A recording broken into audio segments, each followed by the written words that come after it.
We're talking football with Bengal Jim and Friends. We're talking football. We hope this never ends. Jimmy, James, and Tom are back for more. Like Joey B, we're here for season 4 with Bengal guests and stories not heard before.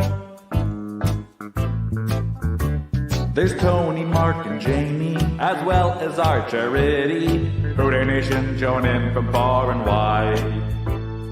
Every Tuesday night, the guys are back at it live. By the fans, for the fans, from day one, it's time to have some fun. We're talking football with Bengal Jim and Friends. We're talking football. We hope this never ends. The Bengal boys stop by to drop the speed. Don't get your popcorn ready and take a seat. Season 4 will end with the Lombardi.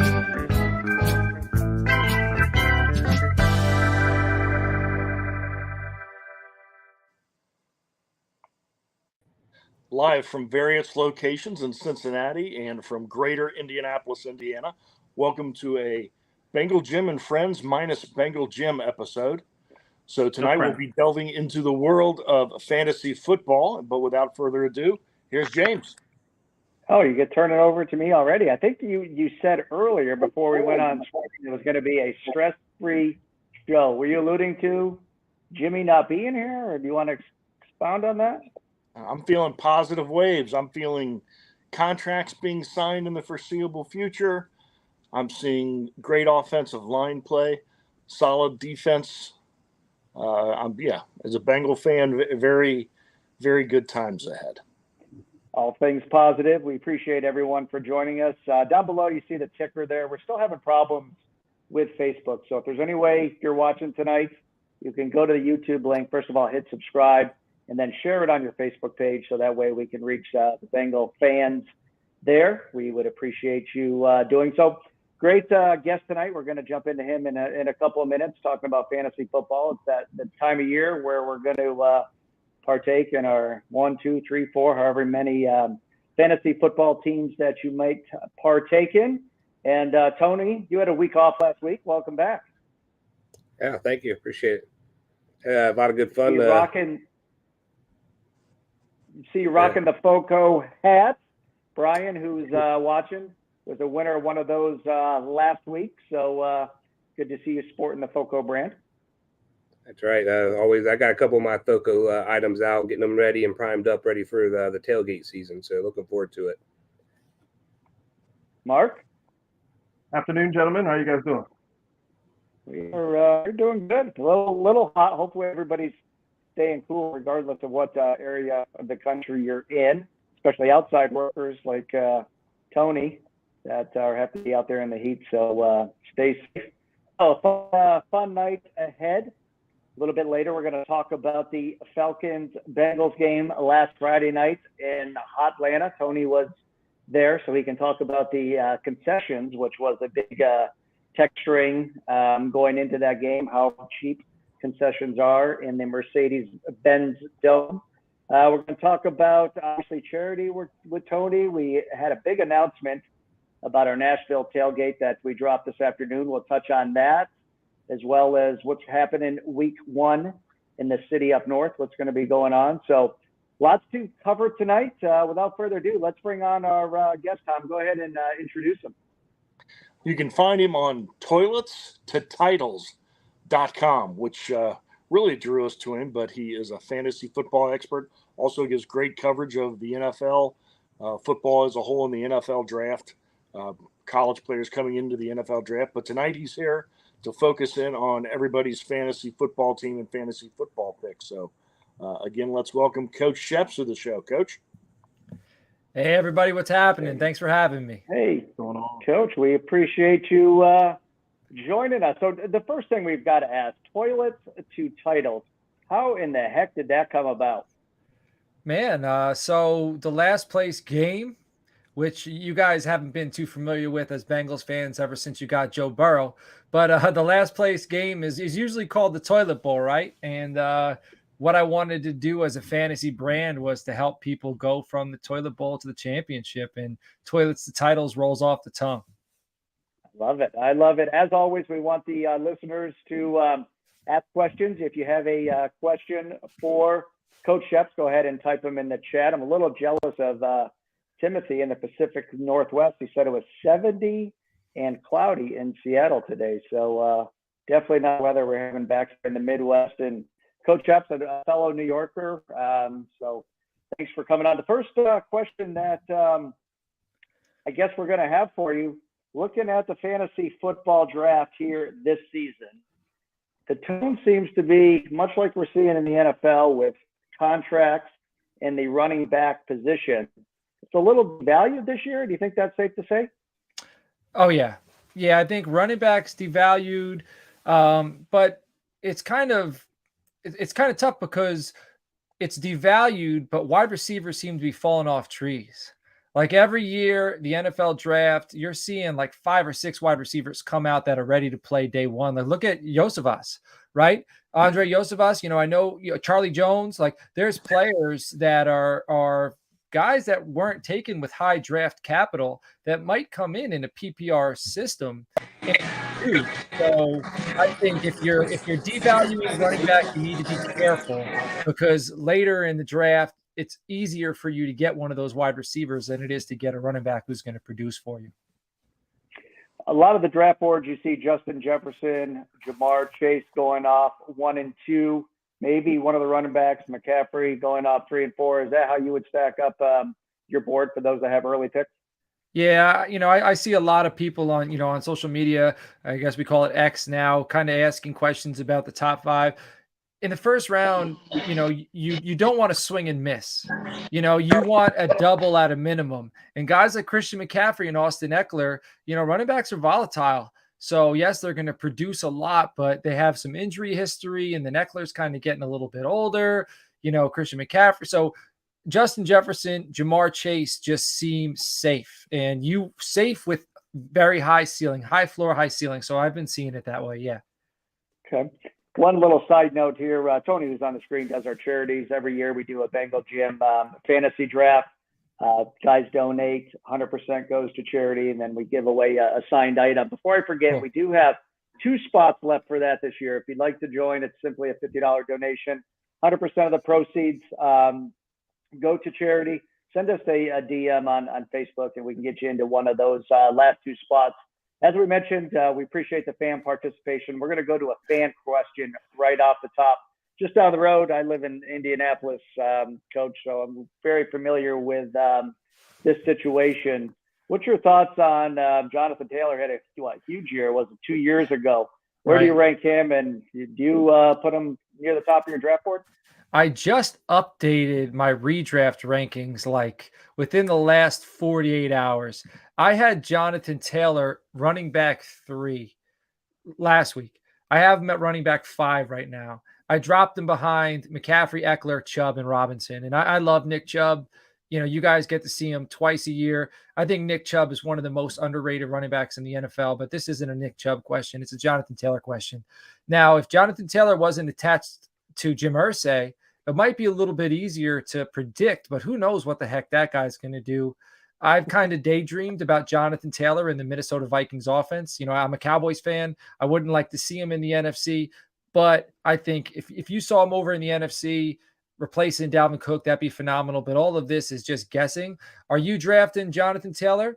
I would, but I would wait. I would try to get him at ADP. Everybody's scared. I think Jonathan Taylor goes from being probably a top 6 pick to probably a top 15 pick. If you can get him, if you could get a high-end wide receiver at the end, like let's say you pick 8 and you get a high-end wide receiver, then you come back and like pick 14, 15 and Jonathan Taylor's still there, I'm still taking him, 100%. I might even take him at 9 or 10, but it's just, we don't know. There's so much we don't know right now.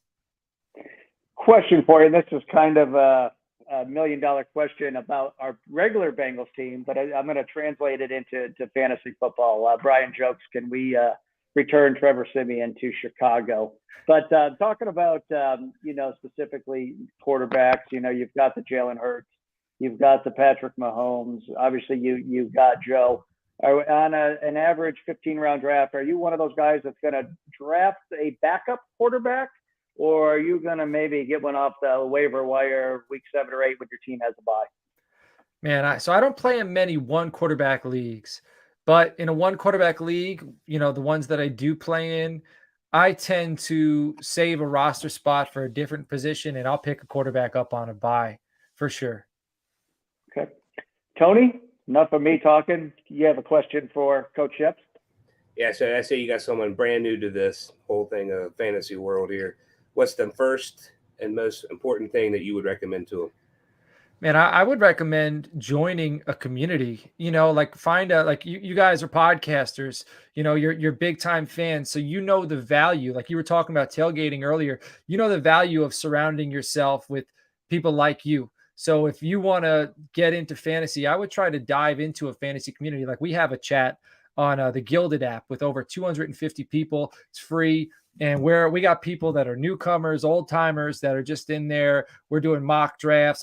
So for the most part, I would say join a community, dial in, take what people are saying and take what you like and leave the rest. Like, if you're not buying what somebody's selling, take what you like and then move on to the next guy. But that's what I would recommend. Thanks, Coach. Mark? So I have a two-part question. My first question is, how many fantasy leagues do you play in a year? Man, last year I was at 16. Okay. So, but I know people there's a guy in our chat who's trying to do 300 this year, which is absolutely bananas. So, but this year I went down to about 8. And the reason I went down to 8 is I run this thing called the Frankenstein League. That's it's kind of our brand. It has 96 teams. It has 8 divisions. Like every year we grow it, and it's got playable cards. It's unlike anything you've ever played in. And I've spent so much time this past year trying to dive into that and dive into NFL draft content. I kind of took a step back, but around 8 leagues is my step back. Wow. Before you ask that second question, Mark, does that guy with 300 leagues, does he have a job or is this his full-time job? Man, I don't know. I have never asked that question. It's just he's trying to get to 300. So anytime somebody's like, "Hey, we have an opening in our league," he's like, "I'm in." He's the guaranteed guy to fill it. Wow. Nice. Okay, Mark, go ahead. So my second question is the title of your From Toilet to Titles. Do you have that trademark? We might. I think we Okay. do. I got it. So I'm not that guy. We have like I'm the CEO. We have a CFO. That's a good question. I hope so. So when the Bengals win the Super Bowl, I'm hoping I can use that for our DVD to call it From Toilet to Titles. Heck yeah. Give us a little plug and you got my permission. Here's before we go to you, Tom, you got a couple more minutes to think. John in the listener chat has a question. And this is a different way of doing it for those that aren't familiar. Obviously, you can just do a rotisserie or snake draft. And there's some drafts where you have a budget, a player's name's thrown out there, and then you can spend $1 or $50 on a player. Right. So John asks, Jamar Chase auction value with a $200 budget. Right. Man, so it's tough to gauge auctions because you never really know what somebody believes the value, because it's really the value comes down to what somebody's willing to pay, right? In very generic terms. Now, is this like dynasty? Whereas dynasty, if you have an auction, you're thinking long term, or if this is redraft, which is one year at a time. And redraft, he's probably going to be a centerpiece. Well, he's going to be the centerpiece. I like to get like 2 or 3 pillars if I'm in auction. So I'd probably be willing to spend, between 40 and 60, like that's, a quarter of my budget right there. I'd probably want to get like my top 3 players with about 100, 110, and then try to fill out the rest with, guys that are kind of just pieces. All right. Tom, go ahead. You've been waiting long enough. Yeah, that's all right, Coach. The local guys here, the Bengals. Where do you have them? Certainly, we know Burrow and Chase are near the top. Where's the guy like T. Higgins? I'm going to fire some names on you. Where's T. Higgins on your board? Man, so T. Higgins I have at 13, right behind Chris Olave. So and Okay. Chris Olave is a 1 in his offense. T. Higgins is the 2, and the fact that he's right up there with the 2, I think that says a lot. I have him ahead of Devontae Smith, another high-end number 2. Amari Cooper, who's a 1 in Cleveland that you guys get to see. I think he's, going to have a solid year because the Browns are committing to the aerial attack so far, or at least that's what they're saying. But I got T. Higgins at 13. Okay. As we have found out last year in the AFC Championship, when Tyler Boyd went down, that hurt us a lot. Right. When a team has 2 fantastic weapons, like the Bengals do, 2 high-profile weapons, Chase and Higgins, are there guys to be found at a great value like a Tyler Boyd, an Irv Smith Jr., Right. Joe Mixon, who can run for 1,000 yards and catch for another 400 to 600 yards? I mean, I think there's definitely value in depth pieces. Like I mentioned before, Josefas, like he's a guy you could probably pick up as a free agent or just kind of keep on your watch list. He's a field spreader. He's a high point guy. He's a super athlete. Charlie Jones, like I've watched Charlie Jones in college put some of the best defensive backs in the nation on skates. He is a phenomenal route runner. He's got excellent hands. So there's definitely value there. But the value pick, I would say, for the Cincinnati Bengals, if I'm a Bengals fan, I'm playing in fantasy, and I got like, say it's the 16th round, it's one of the last rounds. I like Chase Brown.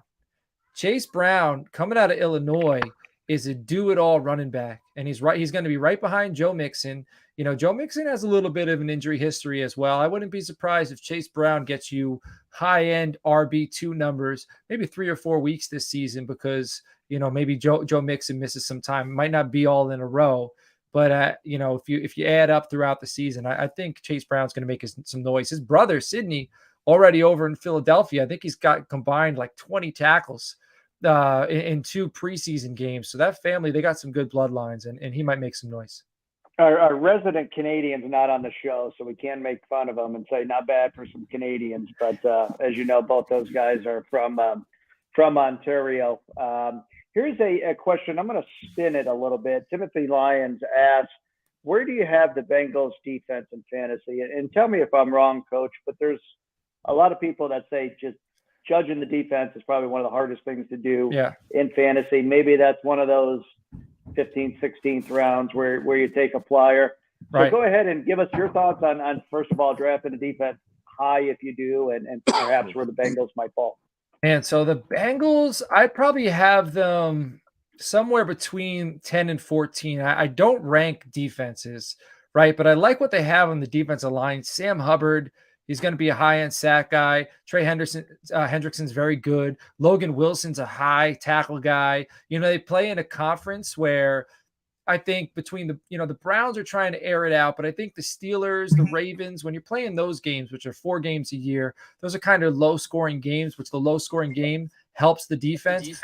And I love Dax Hill. Oh, so I'm getting a little bit of an echo there, but I think Dax Hill, I think he's going to take a step this season. I loved him out of the University of Michigan. So that's a team I probably wouldn't draft the Bengals defense, but I'd keep an eye on them because they have some guys who I think could take a step. Jordan Battle, who they got out of the University of Alabama, and Miles Murphy. Like they got some young guys between them, and Dax Hill. I'd be interested to see, how high of a step they take this year.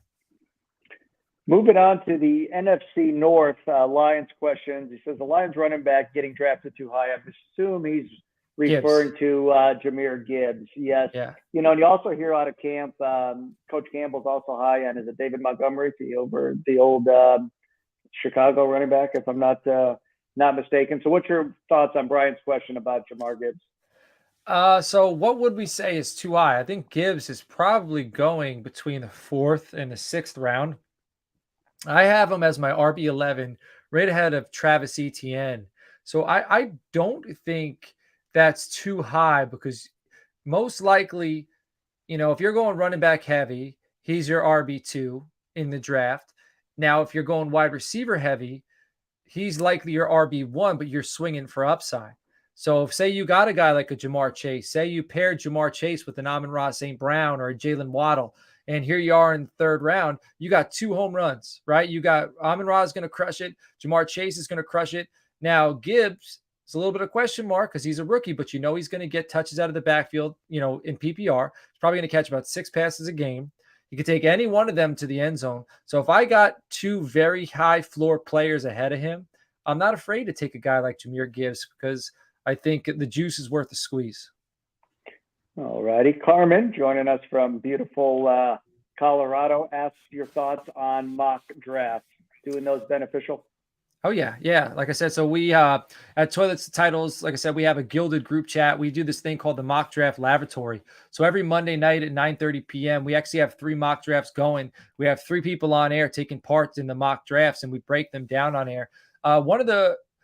All right, there's a few things that make a mock draft beneficial. One of them is you could test strategies, right? You could, because every year the landscape kind of changes. Earlier in the show, we talked about, running backs are being devalued, what wide receiver. So there's trends, and you could test out these trends in mock drafts. And again, I mentioned the community. Like, it's one thing to join a random mock draft. Sometimes you get a group of, decent people who are going to take it serious, but sometimes you're going to hop in a random mock and people are going to bail by the 3rd round. So it's important to do the right mocks and with the right people. But it's good. It's good to test strategy. And the other thing that's good about it is I tend to have guys like a guy like Brandon Ayuk. I'm really high on Brandon Ayuk this season, but I'm also not like I guess I didn't necessarily want to put it this way, but I would say I'm not dumb. And what I mean by that is if his ADP is, let's say, 6th or 7th round, just because I like him at 4th round value doesn't mean I'm going to take him at 4th round value. You know what I mean? Like, I'm going to buy him maybe a little bit earlier than what he costs. And when you're in the mock drafts, you can find out where you can get your guys without losing them. Greg asks, I'm trying to get through as many as you can and be conscious of your time, Coach. Derrick Henry, a top 6 pick. We know he's not a good pick when he plays the Bengals. Bengals have done a pretty good job of shutting him down over the years. What's your thoughts on Derrick Henry? It's funny. I have Derrick Henry, my running back 6. I have him behind McCaffrey, Eckler, Chubb, Bijan, Jonathan Taylor. And then I have Derrick Henry right there, but I have him above Saquon, Pollard, Najee Harris. So I wouldn't say he's a top 6 pick overall. I would say he's a top 6 running back. And I don't know if you guys got to watch Tajay Spears, but Tajay Spears, they're going to run Derrick Henry into the ground. That's going to be the Titans' MO. I don't think their quarterback play is going to be very good this year. But, he got banged up last year. He's starting to get a little bit old. Like, I'm nervous about Derrick Henry. And what did I say earlier? Like, you can't swing and miss in the 1st round. And yes, you could hit a home run with Derrick Henry, but it makes me nervous a little bit, taking him that high. Fair enough. Tom says take the Jacksonville players. They're going to blow through that division. Obviously, we're talking Travis Etienne. Maybe you can elaborate a little bit on Calvin Ridley. We know he sat out last year because also there. Go ahead and your thoughts on the Jacksonville offense, including Trevor Lawrence. I love Trevor Lawrence. Trevor Lawrence has been ascending. I think Doug Peterson's a great coach. I have Trevor Lawrence right now, my quarterback 9 in fantasy, but I kind of have him in a cluster. So I think that offense is going to be great. I think Etienne's going to be great. I think Tank Bigsby's going to get some time. I think Evan Ingram's going to be solid. Christian Kirk's going to be solid. But I do think Calvin Ridley is going to step in and be that dude. Like, he's going to be the number 1 wide receiver. Calvin Ridley has always been a phenomenal route runner, right? He came into the NFL out of Alabama, probably day one of the top 10 route runners in the NFL. He's got great hands, but what I'm noticing from Calvin Ridley, just from the footage I watched, it looked like he took that suspension personally. He looks to have a gear when he gets off the line of scrimmage, and then also when he's breaking on the football, that I haven't seen from Calvin Ridley in the past. He's always been super smooth and efficient and effective, but now he looks like he's got some added burst to his game.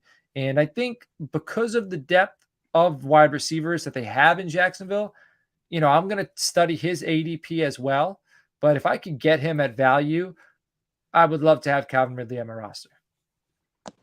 Fair enough. Tom, go ahead. You have another question.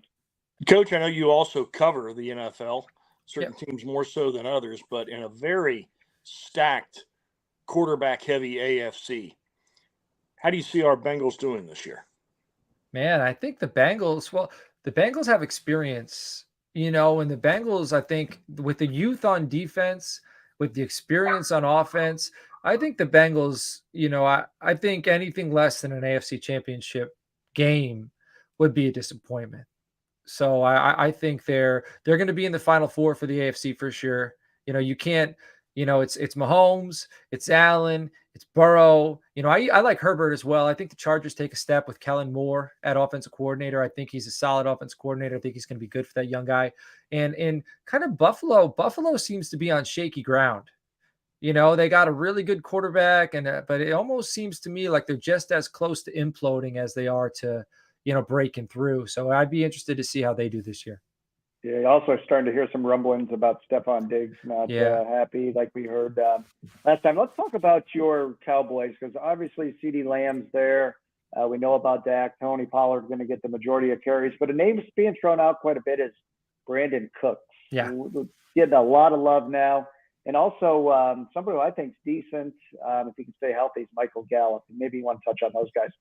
Michael Gallup, I'd be a little bit concerned about. I think Michael Gallup's a better NFL player than he is a fantasy player, especially with Jalen Tolbert taking a step. Jalen Tolbert was kind of a non-factor last year, but this year he seems to take a step in his second year in the NFL, and they drafted him in the 3rd round. So Gallup's the clear 3, Tolbert's the clear 4, but he'll take away from some of his touches. You'll see big plays, moving the chains, deep balls to Gallup this year, but I don't know if it necessarily is going to help your fantasy roster.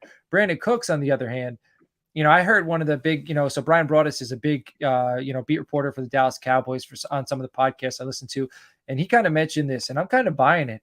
He said he wouldn't be surprised if Brandon Cooks, catches more balls than CeeDee Lamb. Like CeeDee Lamb will have more touchdowns, more yards, but with the way that Cooks and Dak are connecting and with the way they want to use him in that offense with some bubble screens, with some smoke routes, they're going to have Brandon Cooks involved early and often. And I don't have him as high as a guy like T. Higgins or Devontae Smith, but I think he cracks my top 24. And with his speed at any point, he could break it for a big gain. So he's a guy you could probably get a little later who's as a flex play. If Brandon Cooks is your flex play, every now and then he's going to throw you a wide receiver 1 week. So I like the value there. Nice. Final question, Tom. We got one more for Coach Schepps. We'll let you end it. Who do you see from the NFC playing our Bengals in the Super Bowl?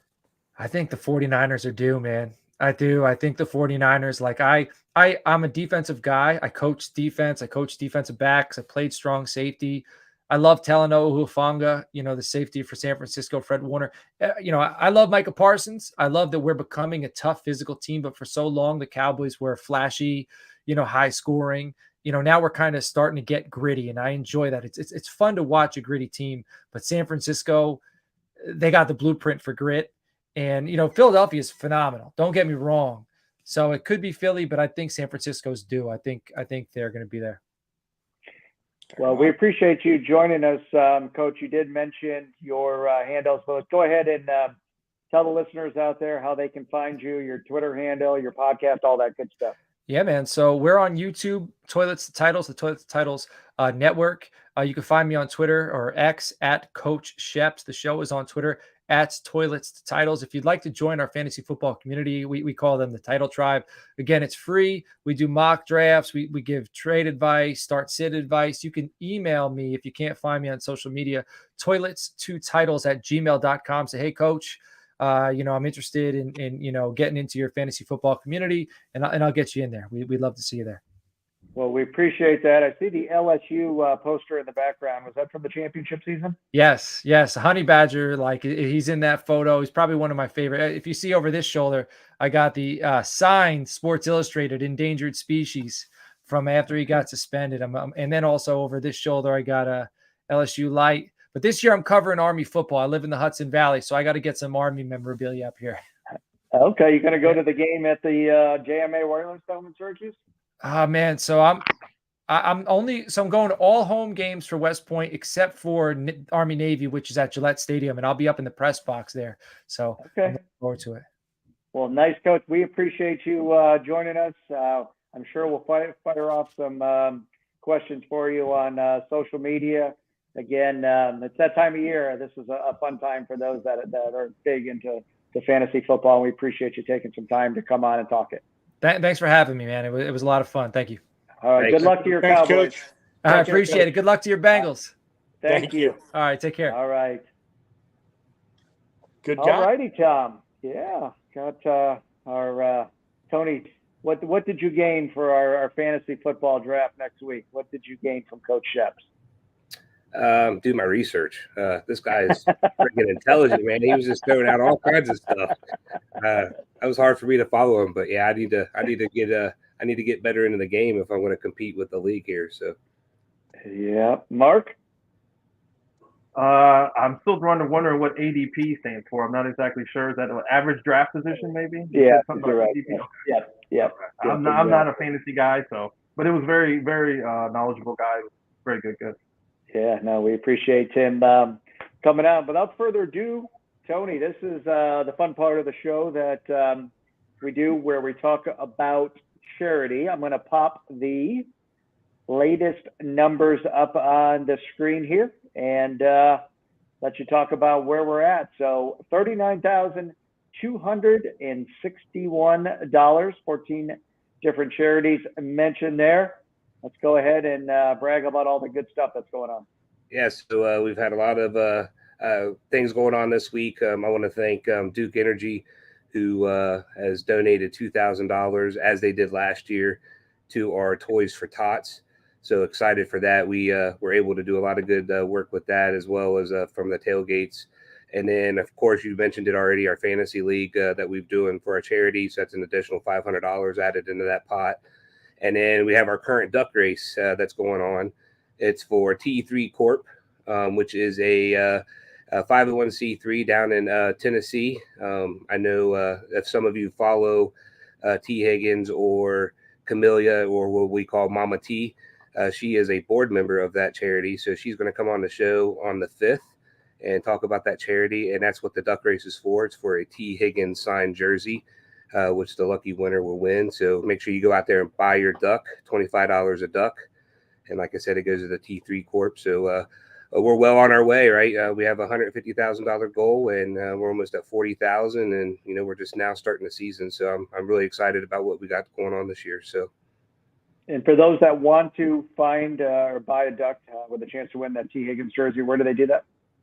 There's a link on our social media pages. It's actually an Eventbrite link that you can go on there and purchase. And as always, 100% of those proceeds will go to T3 Corp. And that's how you can do it. Well, again, I'm going to pop this number up. So we haven't even played our first regular season game yet, and just under $40,000 because of the generosity of Bengals fans. And we certainly appreciate that. Again, there is 2 spots left in the Bengal Jim Fantasy Football League. That money will go, if you want interested in joining, shoot us a DM on Facebook, and we'll make that happen. As always, Tony, we appreciate it. It's going to be a fun year. There's been a lot of rumbling about the Jacksonville game. We're working on something pretty special and unique for that. And before I let you go, I think you have some information on this, which is happening tomorrow night. Is that correct, Tony? Yep, that's correct. It's at the pickleball fundraiser that our buddy Jimmy is going to be MCing along with Sarah Lease. I will also be going there. It's going to be a good time, and all of the proceeds there, it's earning money for the Her Cincinnati, which is a women's foundation to get them out of poverty and into the workforces and all that kind of good stuff. So it's a really good organization to be supporting. A lot of good people are going to be there tomorrow. So come out and join us. Well, we appreciate that. And we mentioned earlier that cool hat that you have on. We want to thank FOCO for partnering with us. That white one, the jungle white one that we gave away last week. Stay tuned. So whether it's on social media at the tailgate, we'll have those for Bengal fans. So as always, Tony, we appreciate everything that you do. I appreciate the fans. They're the ones that's doing it. Who Day Nation is really stepping up and supporting all the charities and all the work that we help facilitate. So without them, we wouldn't be able to do what we do. And just a real quick plug as we talk about charity is the tickets for Tony's Tickets for Kids. It was a really good success for our preseason game. I wasn't here last week to talk about it. We had 11 kids that were able to go to their first NFL football game, thanks to all the donations that were received. I just got a text from another fan out there who just donated 2 tickets to the Monday night game. So if you guys want to donate, or you have corporations or companies that want to help put Tony's tickets for kids to good use and get those kids to their first football games, please let me know. It's a great program that we started a couple years ago, and really excited about that as well. Before we go into the Atlanta game, which you had the pleasure of attending on Friday night, Tony, you are rocking whose jersey tonight? No one other than Mr. Anderson. Hoping Okay. we hear good words about him tomorrow. You've got the Ken Anderson jersey. I've got the cool T-shirt. Our resident historian, Tom's here. All things Jungle to the Hall.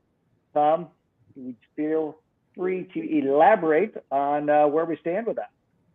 The committee, the seniors committee, which members of this show we've had a love-hate relationship with, but we do respect, met today. A while back, the seniors bracket was eliminated to 12, and each of those 12 players, 12 legends, had a presentation given on their behalf today to the committee. And from there, the 12, 3 will be nominated to the entire voting body of the hall, and they need a 75% vote for them to get in. Typically, if you're nominated by the seniors committee, it's almost a lock, almost. So we're hoping, we know Ken Anderson deserves to be one of those 3. We're hoping he is one of those 3. I will say this, he's gotten a lot more buzz and a lot more support from media around the voters in recent weeks. So that is a good sign. Whether it is or not, if he is not one of those 3, we certainly hope he's one of the top 6, which kind of puts him in a favorite position for next year. But you never know, but we're hoping for good news. Man, does he deserve it. We appreciate that, and we'll keep our fingers crossed. Like, I remember last year kind of sitting on pins and needles when we were going through this whole thing with obviously both Ken Anderson and Ken Riley, and ultimately got the good news about Ken Riley. So we'll keep our fingers crossed on the good news for Ken Anderson this year. Here's a good segue. Tom says the Atlanta airport is huge. I remember going to the Mercedes-Benz Dome. If Bengals fans remember, it was that last-second touchdown by A.J. Green in one of the end zones that won. It was like week 2 or 3. It was early in the season. So, Tony, you want to give us your thoughts on visiting the Mercedes-Benz Dome and just kind of the vibe for the Friday night game down there in the ATL? Yeah, so it was awesome. Me and the wife drove down Friday morning to attend the game. We've all been doing it. We've been traveling the NFL, doing the stadium tour, and I had a favorite stadium up until this past Friday. Mercedes-Benz by far is my favorite stadium as of right now. It's the design of it's well. It flows very well. The seats and the aisleways are nice and big. And as you mentioned earlier in the beginning of the show, the concession stands are like half the cost of what other stadiums are. So you can really enjoy yourself with less money, and it was just a good environment. It wasn't as many fans there as I expected. Being a preseason game, I thought there would be a little bit more there. And to be honest with you, I think Houday Nation outranked the Atlanta folks that were there, the Dirty Birds. So I think Houday Nation took advantage of the short drive or fly to Atlanta and took in a game. So it was a very well laid out stadium. Enjoyed it very much, and it's my top stadium at this point. Did they have that DJ when Craig and I had the opportunity to go a couple of years ago and actually went to the old Atlanta Stadium when, if you remember, Pac-Man Jones got hurt in that game many moons ago when we played down there. But the one thing I remember is like every break they had the DJ playing way up high. Was he still like literally playing every break that they had?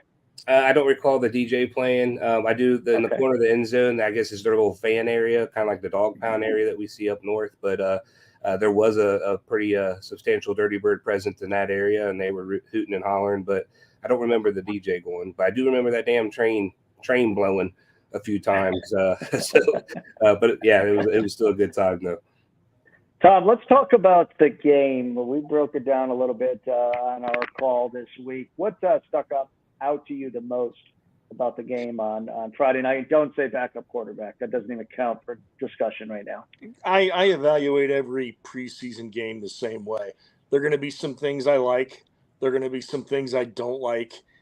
And what makes it or break it is were there any substantial injuries, which there weren't. So from that standpoint, it was a good night. I think the team continues to grow. The defense, I was a little surprised with the third day. We seem to always be giving up plays on third down throughout the game, but they were resilient. They were tough, made plays when they had to, and the offense was sluggish, very sluggish. The backup offensive line, I think, never really has settled in just because they have the pieces moving around constantly, seeing different guys at different spots. And like you said, we'll just leave the backup quarterback position on its own. I will say this. I'm leaning toward the Bengals backup quarterback is on another roster somewhere in the NFL. And I also know that I'm going to tell a very quick story that I think I told you, James, the other week, and that was a scout was at Indianapolis Colts practice years ago when Peyton Manning was the quarterback. And the scout looked to a Colts coach, and said, "Hey, how come Jim Sorgi doesn't take any snaps? I mean, he's your backup. He's getting no exposure.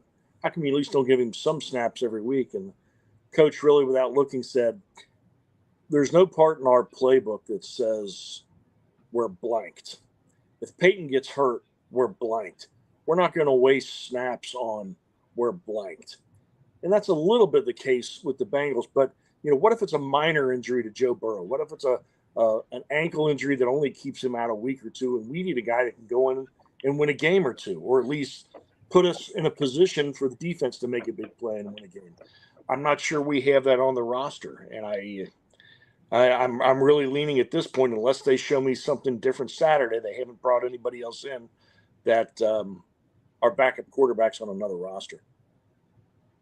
Mark, did you get a chance to watch any of the game or anything you want to comment about Friday night's game in Atlanta? Yes, actually, I had one eye on the game, and I also had one eye on a high school football game because my protege Brooklyn made the cheer captain for her cheerleading squad. So we got to attend the Ross High School football game, and they got to go on the field and cheer during the first half, and they got up to do their dance at the first half. Game, I wanted to look and see what the backup wide receivers could do. Can Charlie Jones and Yoshi Voss give us something, whether it's on the outside or whether, in the slot? And they continue to produce. I like what I'm seeing there. I think it's going to add some flexibility. And I also have to give a shout out to the defensive line. I thought they played well. That's also something that is in dire need of us to be able to rush the passer this year. When Trey Hendricks is not on the field, it's basically nothing for us and non-existent. So Gunther, the guy from Florida, escapes my name. They played well. So I have to give them that. So, yeah, Zach Carter. He put on a lot of weight. I didn't know who he was at first because he looked so much bigger than he did last year. Like, who is this guy? And it was him. I was shocked.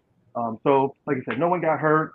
And we're figuring out certain positions, I think, that can make us add a little wrinkle. If you can put three receivers on one side and maybe put Yoshi Voss on one side and single him and just throw it up, I like my chances there. So one thing that was a little bit disappointing, we talked about Miles Murphy after week one. I know he was looking forward to heading to Atlanta for preseason game number 2, being a Georgia native. Obviously did play, had some sickness there, so we didn't get a chance to see much, if anything, out of him. So hopefully he's feeling better. I heard he had a good practice today, and would love to see him turn the corner in Washington on Saturday.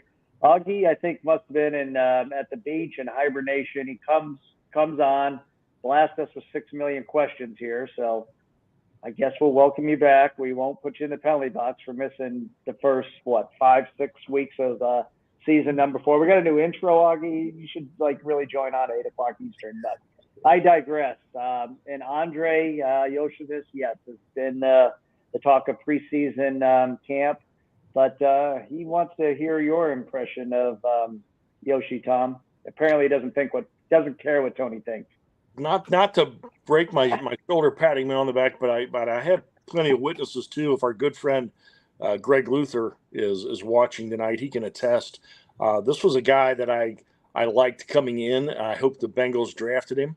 I didn't think they'd get to draft him after the Charlie Jones pick, but they were able to get him at a tremendous value. I think it's fitting he wears the number 80. He reminds me a little bit of Chris Collinsworth coming out of Princeton. Chris Collinsworth was also an academic All-American, but this guy's a heptathlete, a world-class overall athlete. He's smart. He's going to pick up the offense. He runs routes well. He's got good hands. He's fast. He can jump up and get the ball. He just needs to adjust to the NFL top-line competition, and I think he will do that. I think the Bengals got a real steal, and it's going to be nice having some depth in short order at the wide receiver position, that if Jamar goes down for a game or T goes down for a game or Tyler goes down for a game, we're not all panicked that position is still a weapon for Joe Burrow on the field.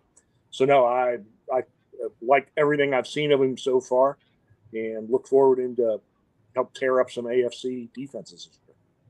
Hopefully we'll be back here next week, next Tuesday, talking about first, as you often allude to, Tom, a clean game with no injuries coming off of Washington, but a good performance. And we're going to change gears now, talk about some social media, tailgate stuff. That time of year, what are we, 3 weeks away? We got this week, Labor Day off, so 3 weeks away from the home opener. So we're getting bombarded with, not the home opener, the season opener, with questions of what's going on, what are you guys doing in Cleveland? What's going on in Nashville? Believe it or not, what's going on in Jacksonville in December? What's going on in San Francisco? So we've been trying to share as much as we can on social media. And looking at game number 1, the city up north, we're going to do a bar takeover, much like we did last year. So stay tuned for that. There won't be a tailgate per se out in the municipal lots in the city up north. So we're going to do a bar takeover prior to that game. Obviously, the Sunday game here against the Ravens will be in full force with some new twist to our southeast corner in Lottie. So stay tuned for that.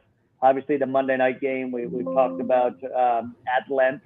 That's going to be a lot of fun. The Trailer Park Bluesies will join us for that, a live band there in Lottie, which is going to be a blast. And then once we leave there, we are headed to Nashville. I'm going to share the screen here, maybe if I don't screw this up.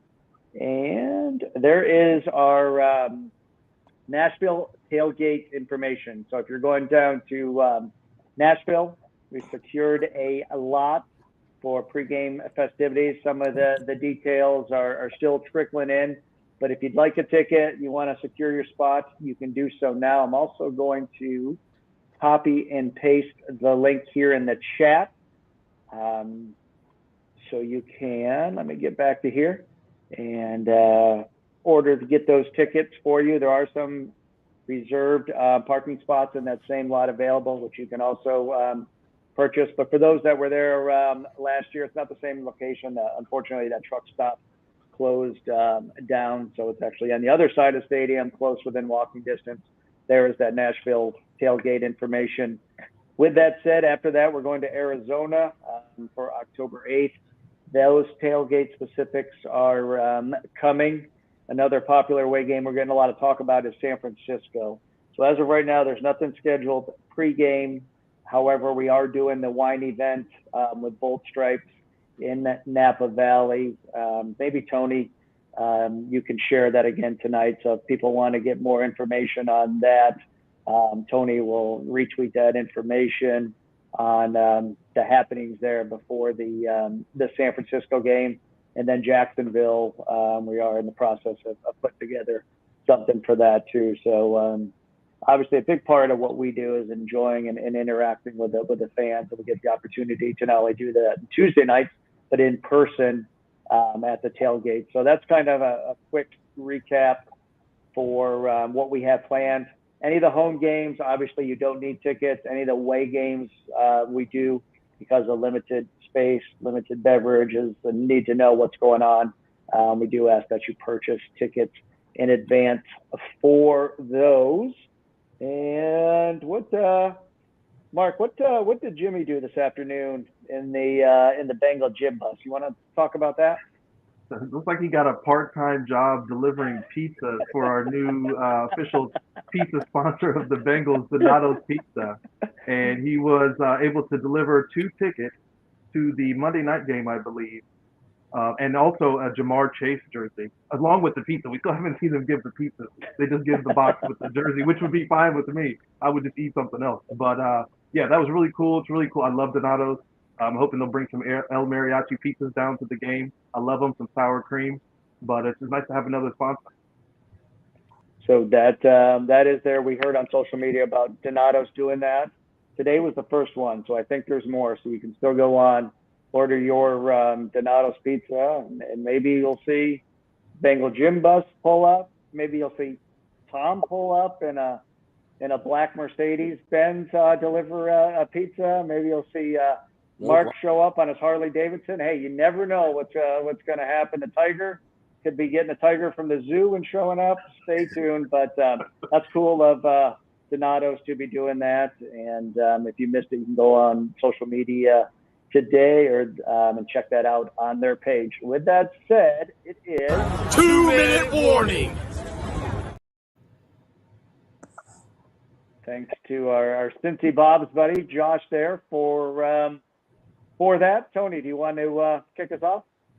Yeah, so traveling this weekend as well to FedEx Stadium. I'm going to bring I'll let Bengal Jim tag along on this time, so we'll be down there representing. We'll see what we got going on in Washington. Other than that, appreciate everyone again on the charity front.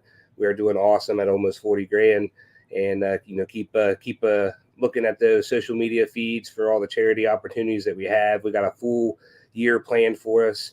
And don't forget to buy your duck for a T3 Corp, which is a T. Higgins signed jersey. As for the game at Atlanta, I think they did really well. I really was impressed with a couple things. One was Zach's, I'd say, dynamic engagement on the games. Being a preseason game, he's still fighting really hard for the boys, and thought that was pretty cool to see. And I watched a little bit of Jonah. I think Jonah's doing well, better than I thought he was going to do at the different position. But he played a couple series there to to get his feet back underneath him. So other than that, looking forward to the season coming up. Mark? Hope you guys have a good time in Washington. I've never been there for an American football game. I went there for a soccer game years ago. That stadium is a dump, to be honest with you. It's not that very nice. It's super old. I was sort of nostalgic. I'm still used to the last game being against the Indianapolis Colts. Now we did away with that, so it's kind of odd that the last game isn't 90 minutes away. So again, I'm just looking, hopefully, to see more improvement from the backup guys. No one gets hurt, most importantly. But I still want to see what these receivers can do. Just give Joe Burrow more weapons and give more teams to think about, just adding more wrinkles. So that, and also the backup defensive line is what I'm looking at again. Thomas? Well, keeping on the theme for Saturday night, I'll be looking for a little more pass rush. I know they probably won't be throwing too many blitzes out there on film for any teams to look at, but a little more pass rush from our front four and make sure the tackling and the coverage is good. So third down isn't an automatic for the Commanders. But the main thing is, again, just to stay healthy, start getting ready for the Browns, looking for number 9 to be back in practice and looking for number 9 and number 5 to sign a contract extension.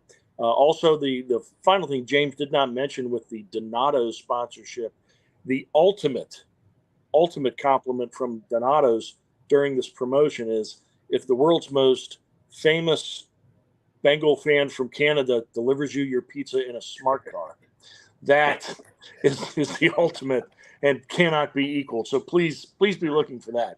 James? Why did I just might be a little cold though think from Canada. Remember the Domino's, the Noid that they used to have delivered? Didn't he have like a little smart car that, I don't know. Sorry, Jamie. That just Jamie and the Noid from Domino's battling. Maybe at tailgate number 1 this year. Anyway, I digress. On the ticker there, again, we're still dealing with Facebook issues, so we apologize for that. We invite you to make sure you subscribe on YouTube. And again, if you don't have the opportunity to watch the show live, you can always go back. They are all archived on there. like our friend Jamie's going to have to do, since what is this, the fourth show in a row he's missed. And just, yeah, we're going to put this up, Augie. We'll dig at him since he's not here. Smart car and nose sleeves. That's our favorite Canadian right there. But a lot of exciting things happening. It just, man, you can tell it's football season again, and so much legwork goes into obviously the show. So thank you, Tom, for getting Coach Schepps tonight. But just behind the scenes stuff with tailgates, not only the home ones, but logistics for the road ones and things like that. And we're going to release that stuff as soon as we can. Obviously, Nashville is live today, so just bear with us on that, and we'll start funneling that information out. James, are we allowed to break protocol with the boss not here and announce our guest for next week? He doesn't like that. Yeah, go ahead. He's not here. Next week is cut down week, and we will have James Rapine joining us to go over the Bengals roster as he sees it, surprises, not surprises, any pickups. And I think because we'll really be in Browns prep mode by then, if we don't have any contract extensions signed, I think we can ask him what he sees from that. You can ask him about Taylor Swift too. He's a big Swiftie. Up. See, Andrea just brought this up. I keep missing this show because it's yes. We apologize. We're aware of it. We're working on it. So send out our team of lawyers to handle the situation. Yeah, we're flying out to San Francisco to deal with Meta. So great point. It's there's a large contingency that watch it on there. Until then, that's what we got to get creative and share it through other channels. So we apologize, Andrea, and we're working on that. But a great show tonight. Fantasy football talk was great with Coach Schepps. If you have an idea for a guest, we'll talk about all things Cincinnati, all things Bengals football, all that good stuff. So if you have something you want to talk about, we're open to suggestions. As we said from day one, this is a show by the fans for the fans. So we're all ears. With that said, stay safe, everybody. And everybody tune in Saturday, cheer on the boys, and we'll be back here Tuesday night, 8 o'clock, whether we have Facebook working or not. Subscribe on YouTube. So, good day, everybody. Have a great night. Good day.